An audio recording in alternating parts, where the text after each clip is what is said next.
അമ്മയെക്കുറിച്ച് നമ്മൾ പറഞ്ഞപ്പോൾ, കവിതയെക്കുറിച്ച് പറഞ്ഞപ്പോഴാണ് അമ്മ നമ്മുടെ മുമ്പിൽ വന്നത്. കെമിസ്ട്രി സാറ് പറഞ്ഞ ഒരു കവിതയെക്കുറിച്ചാണ്. അതായത് ചേർപ്പളശ്ശേരിയിലെ ഉപജില്ലാ കലോത്സവത്തിന് NP സ്നേഹ എന്ന കുട്ടി എഴുതിയ ഒരു കവിത തോമസ് ഐസക്ക് ബഡ്ജറ്റിൻ്റെ ആമുഖത്തിൽ പറഞ്ഞിരുന്നു. അപ്പോൾ ആ കവിത ഇന്നത്തെ ദിവസം എല്ലാ അമ്മമാർക്കുമായി ഒരിക്കൽ കൂടി ഞാനൊന്ന് ഓർമ്മിപ്പിക്കുന്നു. ആ കവിത ഇങ്ങനെയാണ്: കെമിസ്ട്രി സാറാണ് പറഞ്ഞത് അടുക്കള ഒരു ലാബാണ് എന്ന്. പരീക്ഷിച്ച് നിരീക്ഷിച്ച് നിന്നപ്പോഴാണ് കണ്ടത് വെളുപ്പിനുണർന്ന് പുകഞ്ഞ് തനിയെ സ്റ്റാർട്ടാകുന്ന കരി പുരണ്ട് കേടുവന്ന ഒരു മെഷീൻ അവിടെ എന്നും സോഡിയം ക്ലോറൈഡ് ലായനി ഉൽപ്പാദിപ്പിക്കുന്നുണ്ട് എന്ന്. ആ മെഷീൻ്റെ പേരാണ് അമ്മ.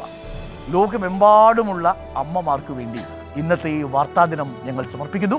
ഞങ്ങൾ ഇപ്പോഴുള്ളത് അങ്ങനെയൊരു അമ്മയുടെ അഥവാ അമ്മമാരുടെ കൂട്ടായ്മയിലാണ്. പകൽ വീട്ടിലാണ് ഞങ്ങൾ നിൽക്കുന്നത്, മലപ്പുറം മേൽമുറിയിൽ.